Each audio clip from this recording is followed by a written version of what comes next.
할렐루야. 주의 은혜와 사랑과 하나님의 돌보심의 은혜가 여러분들의 삶 가운데 가득하시기를 주의 이름으로 축복합니다.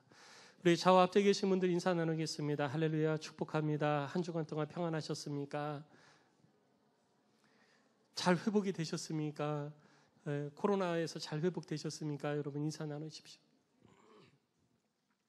언제 어디에서 코로나에 감염이 될지 정말 몰라요. 오늘 아침에도 저한테 목사님 저 확진됐어요. 오늘 온라인 예배 드려야 돼요. 라고 하시면서 문자 오신 분들이 계시고, 목사님 저 이상해요. 검사 받으러 가야 되겠어요. 그러면서 못 오신 분들도 꽤 되세요. 그리고 지난 주간에 우리 한 분 권사님은 보건소에 가셨는데, 보건소에 가셔가지고 이 검사 받는 사람이 없는 거예요. 그래서 나도 검사나 한번 받아봐야 되겠다. 증상은 없는데요. 검사 한번 받아봐야지. 괜찮나? 난 자신 있으니까 검사 받아봐야지. 그리고 검사 받았는데 확진됐어요. 뭐 어떻게 될지 몰라요.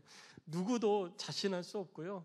누구도 어디서 걸렸는지 이유를 모르는 그런 상황이 돼버렸습니다.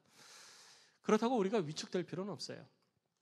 우리가 해야 될 것은 우리들에게 주어진 삶을 최선을 다해서 하나님께서 맡겨주신 일들을 이루며 삶을 살아가는 것이 우리들이 살아야 될 삶의 모습인 줄로 믿습니다.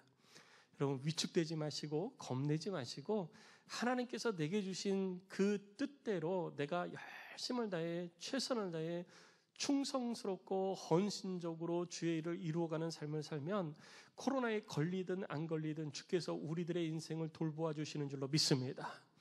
그 은혜가 여러분 속에 충만하시기를 주의 이름으로 축원합니다. 오늘 우리가 마태복음 이제 10장을 함께 살펴볼 텐데요. 마태복음 10장을 살펴보기 전에 그 앞에 있는 내용들을 좀 한번 돌아보는 시간을 갖기를 원합니다. 왜냐하면 오늘 본문의 이 마태복음 10장은 마태복음 9장과 마태복음 10장의 간격이 좀 있어요. 그게 뭐 며칠이 될 수도 있고 그리고 몇 주가 될 수도 있고 몇 달이 될 수도 있어요. 예수님께서 이 땅에서 공생의 사역을 하신 그 3년의 시간들이 전부 다 성경에 기록된 것은 아닙니다. 그래서 대표적인 흐름 속에서 이렇게 기록이 되어지고 우리들이 그 말씀을 통해서 그리스도를 닮아가는 삶을 살게 되어지는데, 오늘 10장은 9장하고의 간격이 좀 있는 거예요. 지난주에 우리들이 살펴본 것처럼 예수님께서는 갈릴리 북부 가버나움 지역을 중심으로 해서 가르치시고 전파하시고 고치시는 사역을 이루셨습니다. 한 번만 하신 것이 아니라 갈릴리 북부 지역에서 계속 그 사역을 하신 거예요. 이 일을 계속 하시던 가운데에 어느 날 이제 10장의 말씀이 시작되어지는 것입니다. 그래서 약간의 텀이 있어요. 마태복음의 내용을 우리들이 잠깐 10장 새로운 장에 들어가기 전에 조금 더 이렇게 되짚어보고 시작하기를 원하는데요. 마태복음을 시작한 지가 벌써 작년에 시작했으니까 1년이 넘어가고 있어요. 근데 이제 10장 막 들어가기 시작을 했는데 언제 끝날지는 저도 잘 모르겠습니다. 마태복음 처음에 시작할 때 1장부터 4장까지는 예수님께서 이 땅에 오신 것이 예수님께서 그냥 어느 날 갑자기 내가 저들을 구원해야 되겠다고 그래서 탁 오신 게 아니라는 거죠. 구약에 하나님께서 말씀하신 것을 이루게 하시려고 하나님께서 보내셨고 예수님께서 하나님의 응답에 순종해서 이 땅에 오신 것이라는 겁니다. 때가 되어진 거예요. 하나님의 때가 되어진 거예요. 시간이 되어진 것이 아니라 하나님의 때가 되어진 거예요. 그래서 하나님의 말씀대로 이 땅에 오시게 된 것이고, 이 땅에 오셔서도 예수님께서는 내가 이 땅에 온 것이 하나님의 뜻을 이루기 위해서 온 것이다 라고 말씀을 하십니다. 그래서 예수님께서 이 땅에 오신 것과 그리고 오셔서 왜 오셨는지 또 어떠한 일들을 이루실 것인지에 대한 전반적인 내용들이 기록된 것이 바로 1장에서 4장까지의 내용이에요. 그리고 5장, 6장, 7장에서는 예수님께서 이 땅에 오셔서 보니까 사람들이 너무 자기 마음대로 삶을 살아가는 거예요. 이스라엘 백성들이고 어려서부터 하나님의 말씀을 들었고 또 자기가 어렸을 때뿐만 아니라 몇천 년 전부터 선조들로부터 믿음의 조상 아브라함 이후로 계속 하나님의 말씀을 들었어요. 그리고 어려서부터 신명기 말씀을 따라 하나님의 말씀에 대해서 공부를 하고 교육을 받습니다. 그렇게 해서 많이 공부를 했는데도 불구하고 하나님의 뜻과는 상관없는 삶을 살아가고 있었던 거예요. 자기들은 하나님의 말씀을 지킨다고 하는데 하나님의 관점에서 보면 하나님의 말씀대로 살아가는 게 아니었던 거예요. 그래서 자기 의에 빠져 있었던 것이죠. 난 하나님의 말씀을 지키고 있는 거야 라고 했는데 하나님이 그걸 인정 안 하신 거예요. 그런데 유대인들은 그걸 몰랐던 것이죠. 그래서 예수님께서 하나님의 백성을 향한 하나님의 말씀은 이런 것이다. 너희들이 지금 알고 있는 것이 잘못된 것이다. 그건 하나님의 뜻에서 좀 벗어난 것이다 라고 가르쳐 주시기 시작을 합니다. 그래서 하나님의 백성들을 향한 하나님의 참 뜻을 예수님께서 다시 가르쳐 주세요. 그러니까 그것은 이미 이스라엘 백성들 가운데에 명령과 규례와 법도를 통해 가지고 하나님의 백성이 어떻게 살아야 할지 가르쳐 주셨음에도 불구하고 세월이 지나다 보니까 자기 마음대로 이것을 약간 꼬았던 거예요. 그래서 예수님께서 그게 아니라 하나님의 말씀은 이런 거다. 본래 하나님의 말씀이 이런 거니까 이렇게 살아야 된다라고 하는 것을 가르쳐 주신 것이 마태복음 5장, 6장, 7장입니다. 5장에 들어서면서부터 이제 산상수훈이 시작되어지고 그리고 그 위에 가르침이 쭉 되어지는 거예요. 그리고 8장에서 9장은 8장, 9장은 예수님께서 행하신 기사와 표적이 나타나게 되어집니다. 그리고 예수님께서 왜 기사와 표적을 드러내셨느냐? 예수님께서 5장, 6장, 7장에서 하나님의 나라는 이런 것이다 라고 가르쳐 주시고 하나님의 뜻은 이것이다 하고 가르쳐 주셨어요. 그런데 천국에 대해서 얘기를 해도 실제로 마음에 와닿지를 않는 거예요. 왜냐하면 천국 가본 사람이 없잖아요. 그러니까 예수님께서 천국은 이런 것이다 라고 얘기를 해도 사람들이 그런가 보다 그냥 이렇게 하지 실제적으로 눈으로 본 것도 아니고 천국에서의 삶을 살아본 것도 아니다 보니까 그냥 맹숭맹숭한 거죠. 그래서 예수님께서 내가 이 얘기한 천국이 바로 이런 거야 라고 하면서 그들 눈앞에 실제화시켜 주신 거예요.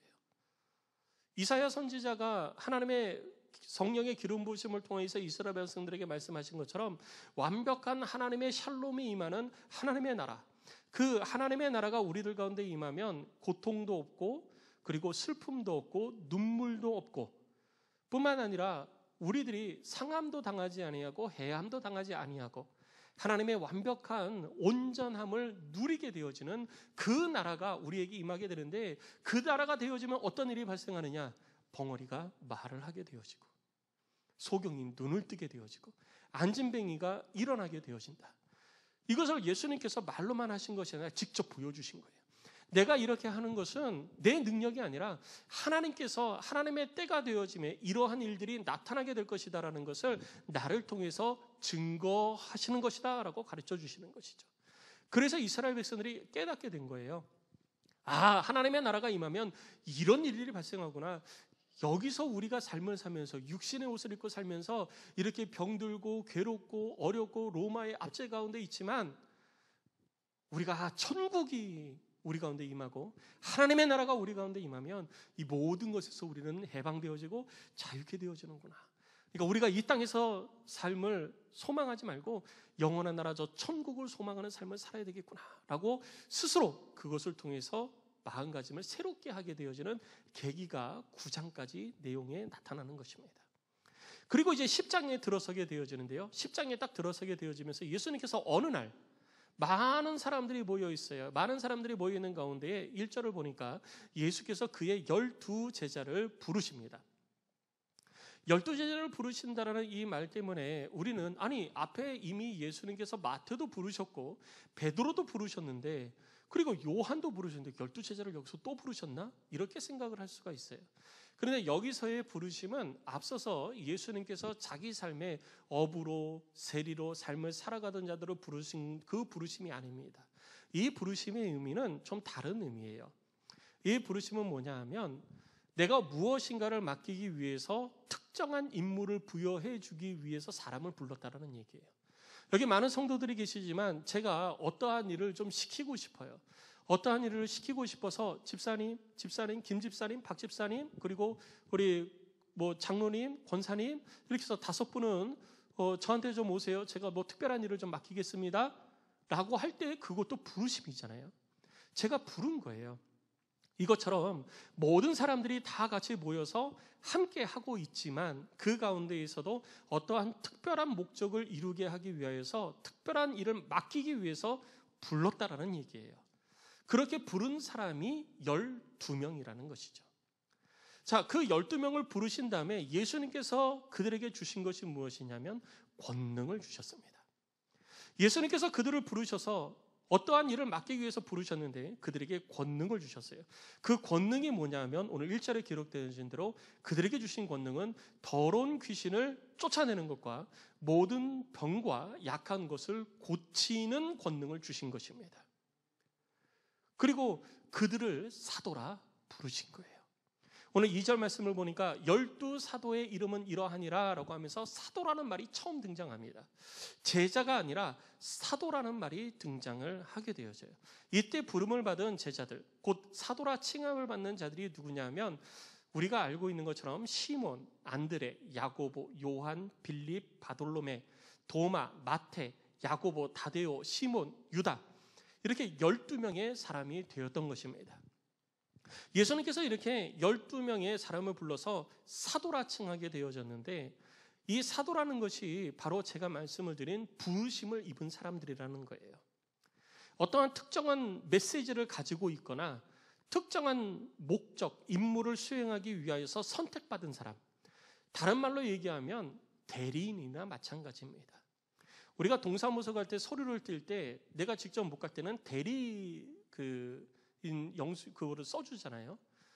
그걸 써주면은 가면은 그 사람은 나하고 똑같은 권한을 부여받는 거예요.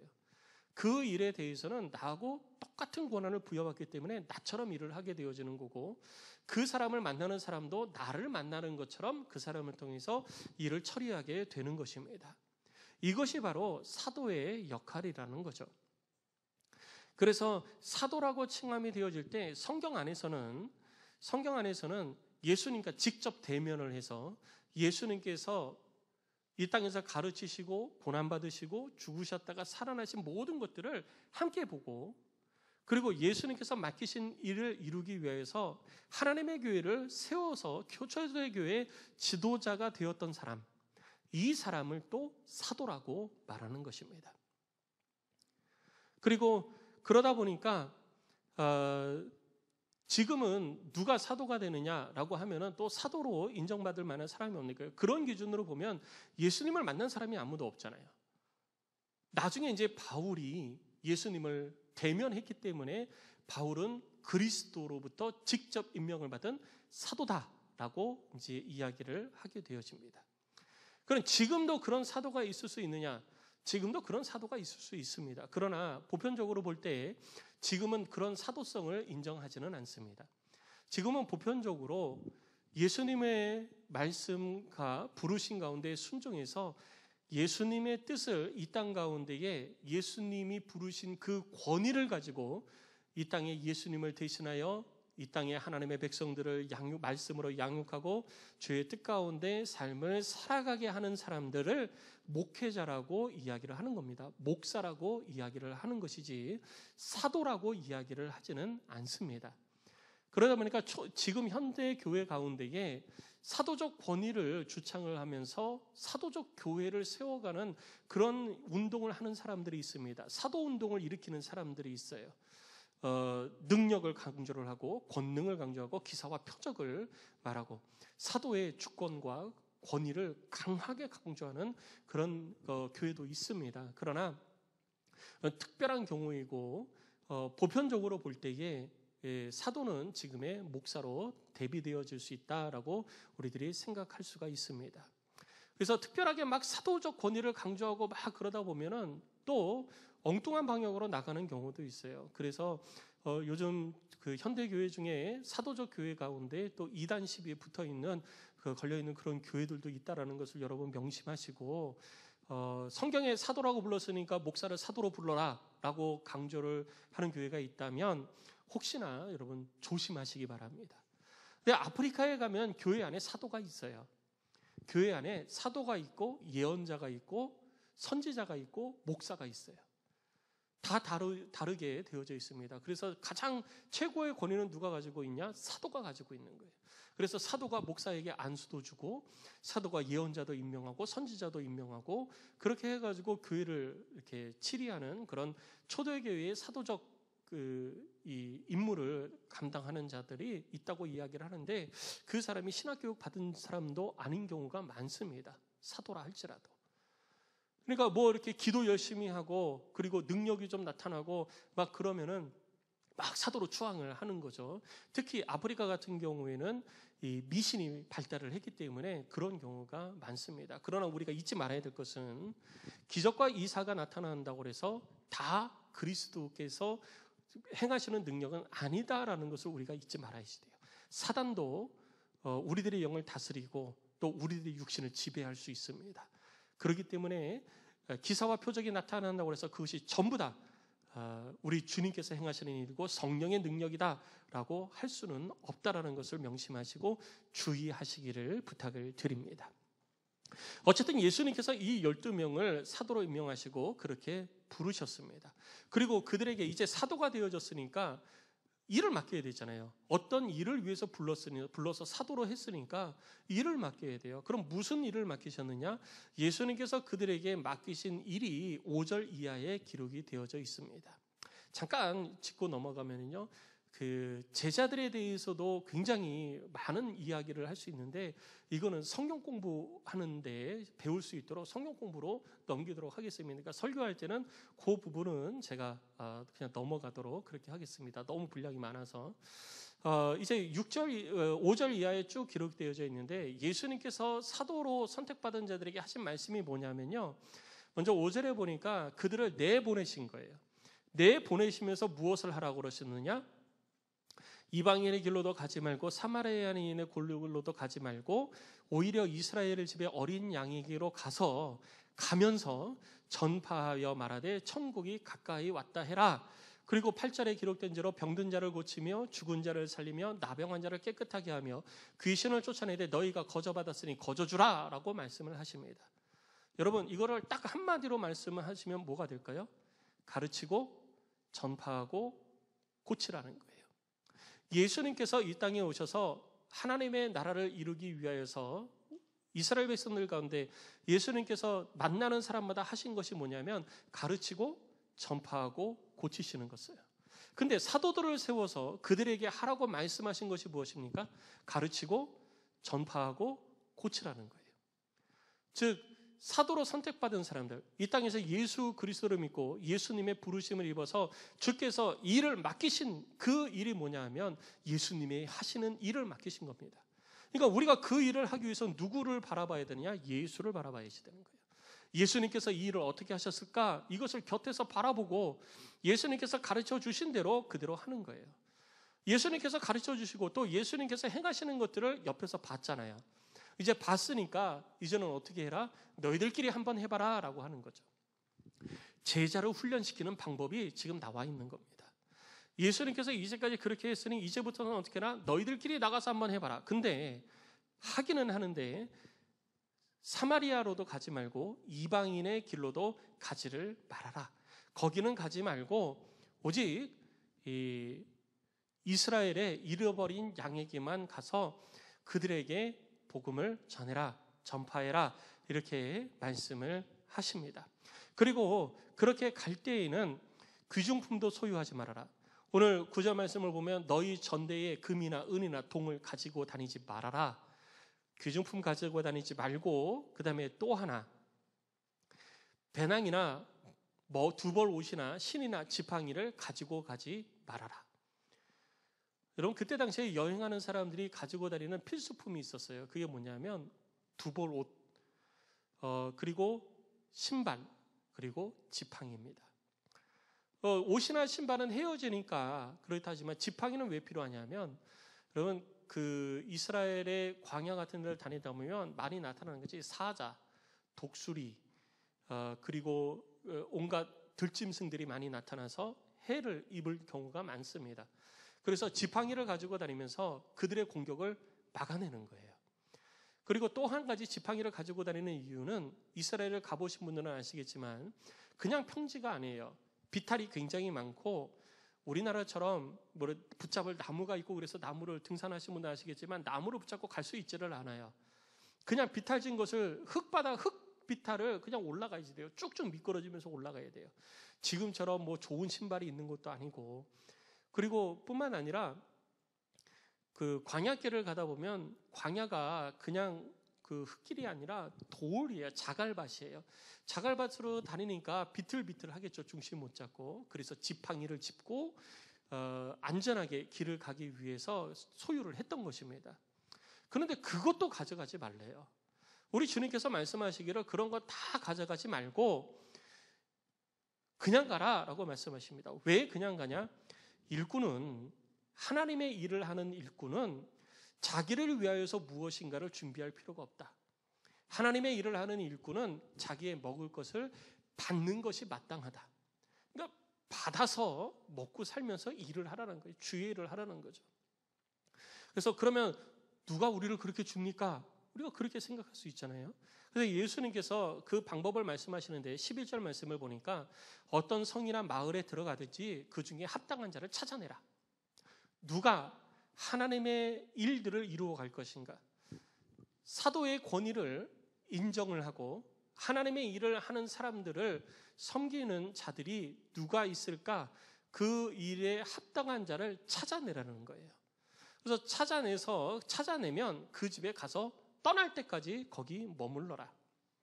그리고 앞에 보면 8절 말씀에 너희가 거저받았으니 거저주라 그랬잖아요. 우리는 거저주지만 우리는 그냥 하지만 하나님께서는 값을 치러주십니다. 그것이 오늘 12절 말씀에 보면 또 그 집에 들어가면서 평안하기를 빌라라고 말합니다.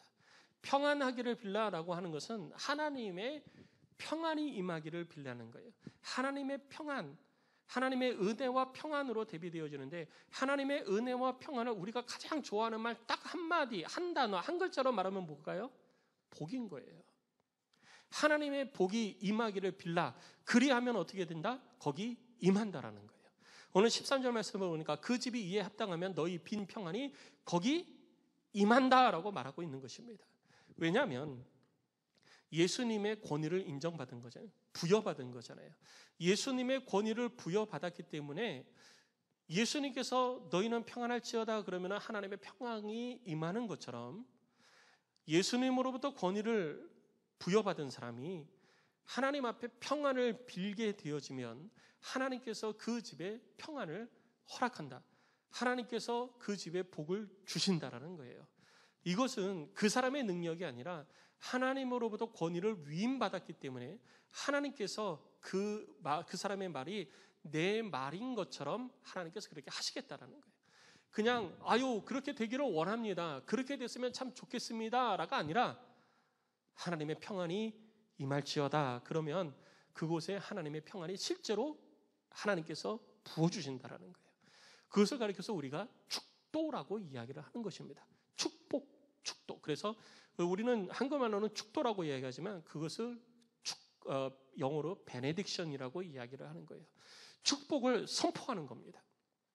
그 사람을 통해서 축복이 선포되어지면 하나님께서 하나님의 대리자로 임명을 하셨기 때문에 그 말의 입술의 말대로 하나님께서 복을 주시는 거예요. 그런데 받지 않는 사람도 있잖아요. 만일 합당하지 아니하면 그 평안이 너희에게로 돌아올 것이다. 그래서 제가 늘 말씀드리죠. 평강의 인사를 할 때에는 어떻게 하라고요? 선포하고 상대방에게 하나님의 평안을 빌어야 되는 겁니다. 그 사람이 받기에 합당하지 않아요. 난 그런 거 필요 없어요. 안 받을래요. 그러면 그것이 내게로 돌아온다라는 거예요. 그리고 거부하는 사람이 있으면 두말하지 말고 그 집을 나와라. 그 집을 나와서 그 집과 성에서 나가서 너희 발의 먼지를 떨어버리라. 여러분, 이 말은 그때 당시에 이스라엘의 문화인데요. 우리나라도 그러잖아요. 우리나라도 어디를 이렇게 딱 갔는데 그 사람이 나를 되게 무시해요. 회사를 다니다가 회사에서 나를 무시하고 나를 막 잘라버린 경우도 있잖아요. 우리 직장 다니시는 분들 뭐 그런 경험이 있으신 분도 계시지만 막 그런 사람들을 보셨을 거예요. 그러면 뭐 군대에서 막 군대 갔다 온 사람들은 우리 여군 갔다 오신 분들은 안 계시니까 혹시 계실까 모르겠지만 군대 갔다 오시면 남자들 그러잖아요. 내가 제대하고 나면은 내가 군 생활했던 이 군대를 향해서 내가 오줌을 누나 봐라. 뭐 이러면서 얘기하잖아요. 내가 여기 쳐다도 안 본다. 이렇게 얘기를 해요. 왜냐하면 그게 너무 싫은 거예요. 관계를 아예 하지 않겠다라는 거예요. 절대로 내가 여기 관계 안 한다.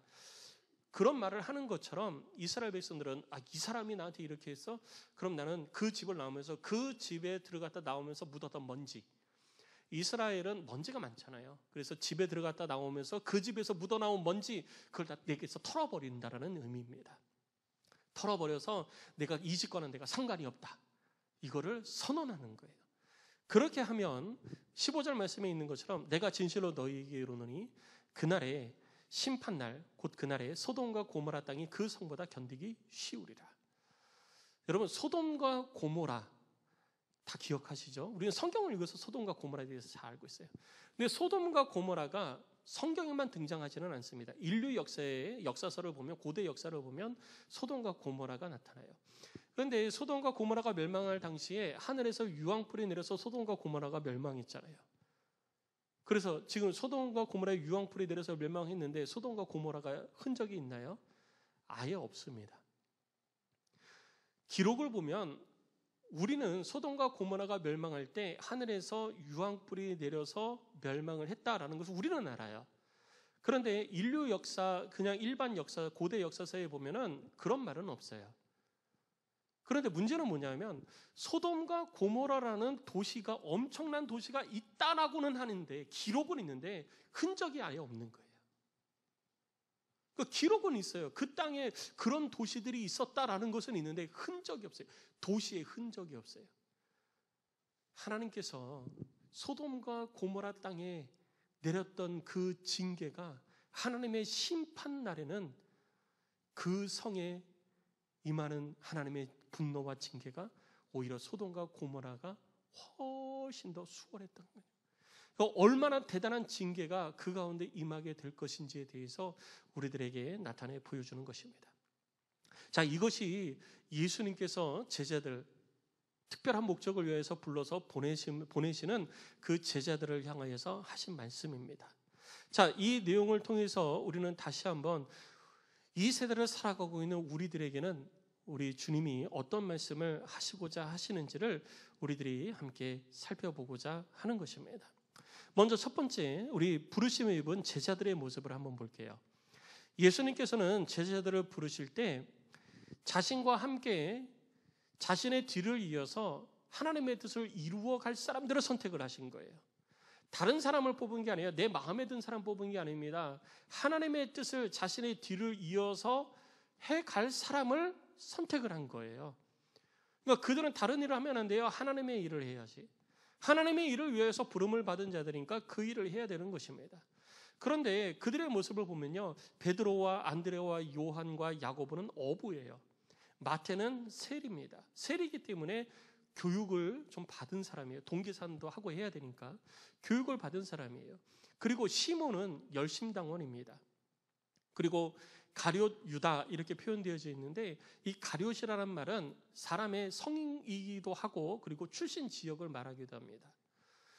다른 사람들은 전부 다 갈릴리 지역에서 출생을 했어요. 거기가 고향이에요. 그런데 유다는요, 거기가 고향이 아니라 사마리아 위쪽에 보면 그리옷이라는 지역이 있습니다.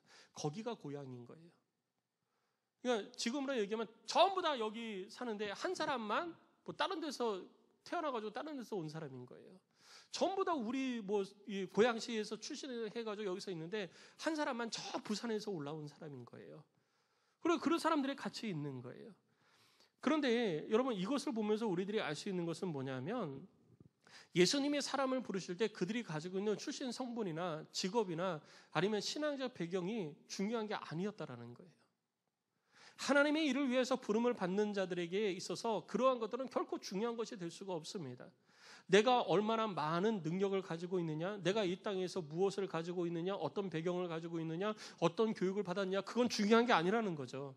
주의 일을 이루어가는 데 있어서 가장 중요한 것은 뭐냐? 우리 주님으로부터 임하는 권능인 것입니다. 하나님의 일을 이루기 위해서는요, 우리 주님으로부터 권능이 내게 임해야 되는 거예요.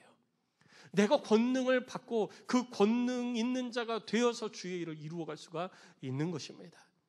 여러분, 권능은 어디서 올까요? 우리 주님으로부터 오는 거예요.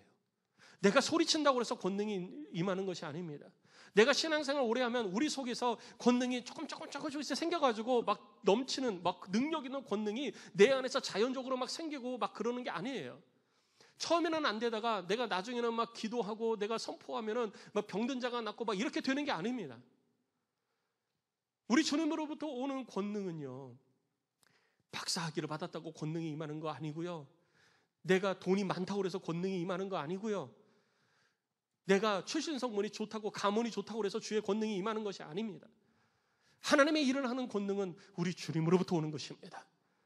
그래서 우리는 우리 주님으로부터 권능을 받아야 주의 일을 이루어 갈 수가 있는 것입니다. 고린도후서 5장 15절 말씀인 것처럼 이제 너희는 내가 너희를 부른 것은 다시는 너희 자신을 위해서 살게 하지 아니하고 너를 위하여 죽었다가 살아나신 예수를 위해서 살게 하기 위해서 너희를 불렀다라고 하셨잖아요. 그럼 우리를 그렇게 부르셨어요. 주의 일을 하게 하려고 부르셨어요. 주를 위해서 살게 하려고 부르셨어요. 그럼 우리는 권능 있는 자가 되어야 되는 것입니다. 주께서 우리에게 어떻게 권능을 주시느냐? 오늘 본문에는 그것에 대해서 구체적으로 나와 있지는 않아요. 그냥 권능을 주셨다라고 하고 있는데 성경에 보면은 주의 권능이 임하는 일들에 대해서 나타나고 있습니다. 여러분 야고보서 5장 13절로 18절 말씀에 보면은 기도하는 자에게 주의 권능이 임하는 것입니다. 너희 중에 고난당한 자가 있느냐? 그는 기도할 것이요. 즐거워하고 있는 자가 있느냐? 그는 찬송할지니라. 너희 중에 병든 자가 있느냐? 그는 교회 장로들을 청할 것이요. 그들은 주의 이름으로 기름을 바르며 그를 위하여 기도할지니라. 이것이 우리가 해야 될 일이에요. 기도해야지 돼요. 기도해야 주의 권능이 임하는 것입니다. 그리고 사도행전 1장 8절 말씀에 이렇게 말하고 있습니다. 우리가 잘 아는 말씀이죠. 오직 성령이 너희에게 임하시면 너희가 권능을 받고, 주의 권능은 언제 임하느냐? 주의 성령이 우리 가운데 임해야 권능이 임하는 것입니다. 주의 성령이 우리 가운데 임해야 돼요. 주의 성령은 어떻게 언제 임합니까? 기도할 때 임하는 것입니다. 하나님의 말씀대로 삶을 살아갈 때 임하는 거예요. 주의 말씀을 우리가 읽을 때 임하는 것입니다. 그래서 우리는 하나님의 말씀을 읽고 하나님의 말씀대로 삶을 살고 기도하는 데에 힘써야 되는 거예요. 그래야 우리가 권능을 받고 주의 일을 행할 수 있는 능력이 생기는 것입니다. 내 상황이, 내 환경이 중요한 것이 아니에요. 내가 주를 위해서 살기 위해서 필요한 것은요, 아무것도 없습니다. 세상에 그 어떤 것도, 사회적 지위도 뭐 권력도 그것이 우리로 하여금 주를 위해서 살게 하지 않습니다. 우리를 주를 위해서 살게 하는 것은 오직 주님으로부터 오는 권능인 줄로 믿습니다. 권능 받으시기를 주의 이름으로 축원합니다. 주의 권능이 기도하는 자에게 임할 줄로 믿습니다. 주의 권능이 성령으로 충만한 자들에게 임하는 줄로 믿습니다. 여러분 그렇게 사시기를 주의 이름으로 축원합니다. 그렇게 될 때 우리를 통해서 우리가 선포할 때 귀신이 떠나가는 것입니다. 그렇게 될 때 우리에게 병든 자를 위해서 기도할 때 병이 낫는 역사가 나타나게 되는 것입니다. 내 능력이 아니에요. 주께서 우리에게 권능을 주신 그 권능으로 이 일을 행하는 것입니다. 성도 여러분, 이 권능이 여러분 속에 항상 넘쳐나시기를 주의 이름으로 축복합니다. 그리고 권능 있는 자가 행해야 될 것이 있어요. 내가 권능을 받았으면 야 내게 이런 권능이 생겼어. 나 이런 권능이 있어. 내가 기도하면 병든 자가 나. 내가 기도하면 귀신이 떠나가. 여러분 그런 일반적인 나타나는 하나의 사건을 위하여서 우리 주님이 우리에게 권능 주시는 게 아니에요. 주의 일을 이루어가는 자에게 그것 때문에 권능 주시는 것이 아닙니다. 주의 권능을 허락하는 자에게는 분명한 목적이 있습니다. 그 첫 번째가 무엇이냐? 이스라엘의 어린 양에게로 가라라는 거예요. 가서 주의 복음을 전하라는 것입니다. 그런데 왜 사마리아인이나 이방인에게로는 가지 말라고 그랬을까요? 사마리아인이나 이방인들은 천국 복음을 들을 자격이 없어서일까요? 아니에요. 여러분 방금 읽었지만 사도행전 1장 8절 말씀은 그렇게 이야기하고 있지 않습니다. 사도행전 1장 8절에서는 오직 성령이 너희에게 임하시면 너희가 권능을 받고 예루살렘과 온 유대와 사마리아와 땅끝까지 이르러 내 증인이 되리라 이렇게 말씀하셨어요. 사마리아와 온 유대와 땅끝까지 이르러 그 증인이 된다 하셨어요. 거기 다 포함되어져 있어요. 그런데 왜 지금은 오늘 본문에서는 예수님께서 사마리아의 땅으로도 가지 말고 이방인의 길로도 가지 말라고 그러셨을까요? 그 이유는요. 여러분 권능을 받았다고 해서 다 주의를 할 수 있는 게 아니에요. 훈련이 되어져야 돼요. 훈련이 안 되어져 있으면 넘어집니다. 그래서 훈련이 돼야 돼요. 지금 제자들은요. 훈련의 단계를 거쳐가고 있는 거예요. 예수님이 행하시는 일들을 곁에서 지켜봤잖아요. 그리고 나서 이제 부름을 받았잖아요. 그리고 권능을 받았어요. 그 다음에 뭐 해야 되냐? 한 번씩 해봐야 될 거예요. 주님 이렇게 했더니 이렇게 됩니다. 주님 이렇게 했더니 이렇게 됩니다. 그 다음은 어떻게 할까요? 그 다음은 어떻게 해야 될까요? 이거를 해야지 되는 거예요. 그래서 멀리 가지 말라는 거예요. 첫 번째는 멀리 가지 말라는 거예요. 그 갈릴리 가버나움을 중심으로 한 그 북부 지역에서 조금 위로 올라가면은 이방인 지역이에요. 내려오면 사마리아 지역이에요. 그러니까 위로도 멀리 가지 말고 아래로도 멀리 가지 말고 내 지도와 감독을 받을 수 있는 곳에서 먼저 행하라라는 것입니다. 그 다음에 두 번째는 뭐냐면요. 너희들 지금 전 세계로 흩어져라 라고 그런다고 해서 이 사람들이 흩어지지 못한다라는 거죠. 여러분, 시몬은 열심당원이에요. 열심당원이 오직 하나님의 나라를 위하여서 생명을 바치고 칼을 꺼내드는 그 사람이 사마리아 땅으로 가서 천국 복음을 선포하겠어요? 이방인에게 가가지고 천국 복음을 선포하겠어요? 이방인들을 향해서 칼을 빼어드는 사람이 그렇게 하겠냐고요? 그렇게 못하는 거예요. 세리가 그렇게 하겠습니까? 유대인에게도 가가지고 벌벌 떨면서 내가 저 사람들로부터 핍박받았는데 어떻게 천국 복음 전하지? 이렇게 하지 못하는 거예요. 그래서 훈련의 기간이 필요한 것입니다. 그래서 떠나지 말고 예수님 주변에서 계속해서 훈련을 받고 완전하게 되어질 때까지 훈련을 계속 받으라는 거예요. 그래서 다른 데로 가지 말라는 것입니다. 우리도 어떻게 해야 되느냐? 우리 주님이 계신 곳, 또 우리 주께서 이 땅 가운데에 하나님의 교회를 세우신 그 목적대로 교회 안에서 우리는 훈련을 받아야지 되는 거예요. 교회 안에서 훈련을 받고 계속해서 나가서 복음을 전하는 이 일을 우리는 해야 된다는 것입니다. 그 다음에 두 번째는 뭐냐면요. 예수님께서 말씀하신 것이 뭐냐면 가르치고 전파하며 고치는 것을 하되 대가를 받지 말라는 거예요. 천국 복음을 이루어가는 데 있어서 하나님의 나라를 선포하고 하나님의 뜻을 이루어가는 데 있어서 그것이 사업의 수단이나 목적이 돼서는 안 되는 것입니다. 가끔 보면 종종 과거에, 지금은 그런 분들 안 계세요. 근데 과거에 보면 저한테도 종종 오셔서 목사님 이거 성도들을 위한 거니까 제가 이거 설명해가지고 이 상품 설명해가지고 성도들이 이 보험에 가입하면요 우리 성도들 복 받습니다 막 그러시는 분들이 계세요. 목사님 제가 이거 좋은 상품인데 이거 설명해서 우리 성도들이 이거 사면은요 정말 싸게 사는 거예요. 그러니까 제가 이거 하게 해주세요 이렇게 얘기하는데 저는 절대 그거 허락하지 않습니다. 자기 사업의 목적을 위해서 왜 하나님의 교회를 사용합니까? 내가 돈 버는 방법을 위해서 왜 하나님의 교회의 성도들을 사업의 목적의 돈벌이의 대상으로 삼냐는 거죠. 그건 절대 있을 수 없는 얘기예요. 하나님의 교회는 하나님의 교회로서의 가치를 지켜야 되는 것입니다. 하나님의 교회로서의 가치를 지키지 못하면 이미 교회로서의 역할을 상실한 거예요. 그래서 하나님의 교회로서의 가치 중에 하나가 무엇이냐면요. 주의 복음을 전하는 일을 하되 값없이 이 일을 이루어 가라는 것입니다. 천국 복음을 전하는 일에 힘쓰라는 얘기예요. 어떤 대가도 바라지 말고 우리가 구원받는데 무슨 대가 치렀습니까? 여러분들이 십자가 은혜로 구원받는데 무슨 대가 치렀어요? 무슨 대가 치르고 구원받았고 천국을 소망하면서 이 땅에서 살고 있습니까? 아무 대가도 치른 거 없습니다. 그것처럼 우리들도 아무 대가 없이 다른 이들에게 천국 복음을 전해야 된다는 것입니다. 그리고 세 번째는 뭐냐면요.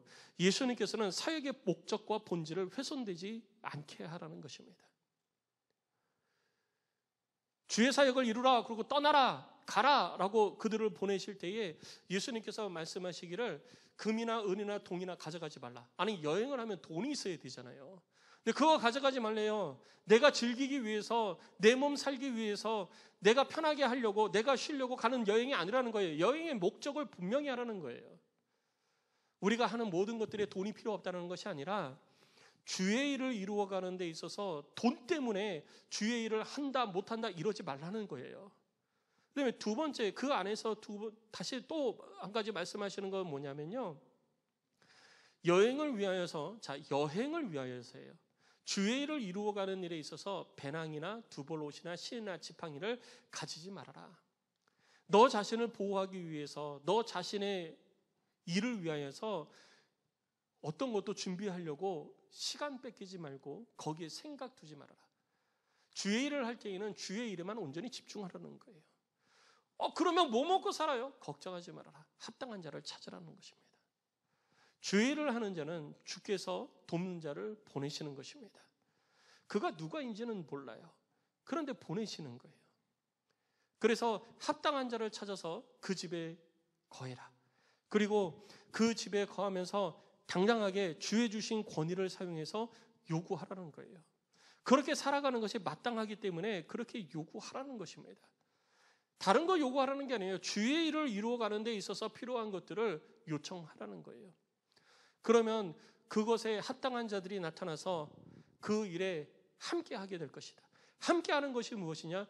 그에게 주어진 권위를 인정하고 그 권위 앞에 순종하면서 힘을 합쳐서 주의 천국 복음을 위해서 힘쓰는 자들이에요. 그럼 그런 자들이 생겼을 때는 너는 복을 빌어주라. 그러면 내가 복 주겠다. 내가 복 주겠다라는 거예요. 너는 복을 빌어라. 그럼 내가 복 주겠다. 우리 주님이 이렇게 말씀하신 것입니다. 그리고 그들을 떠나보낸 거예요. 그리고 너희들을 거부하는 자들이 분명히 있을 것이다. 여러분, 우리들이 알고 있는 것처럼 마태복음 8장 34절에 대가볼리 지역에 예수님께서 가셨을 때 예수님께서 거기서도 귀신을 쫓아내시고 능력을 행하셨잖아요. 근데 대가볼리 사람들이 뭐라고 그랬습니까? 주님, 우리를 떠나주세요 그랬잖아요.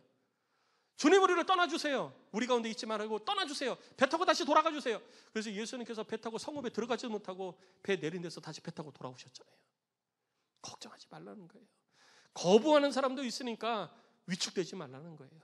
하나님의 복음을 받고 그리고 주의 일을 이루기 위해서 권위를 인정받은 사람은요, 당당해야 되는 것입니다.